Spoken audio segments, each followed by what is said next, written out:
امروز دادگاه کیفریه یک پرونده تجاوز به عنف داشتم. قربانی این در واقع پرونده ادعا داشت که در نیمه شب در یک پارتی مختلط مورد متاسفانه تجاوز گروهی عده‌ای آقا قرار گرفته و قاضی دادگاه ازش پرسید که شما توی اون ساعت شب با اون وضع لباس میونه اون همه مرد مست چی کار میکردی؟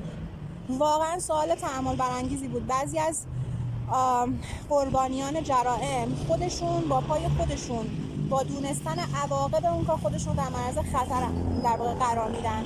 خب تویی که الان 12-13 سالته و یک پرونده تجاوز داری، چطور میتونی باقی عمرتو با خیال راحت زندگی کنی، ازدواج کنی، در آینده مادر بشی؟ و اینها آسیب هاییه که در حال حاضر گریبانگیر نوجوانان ما شده.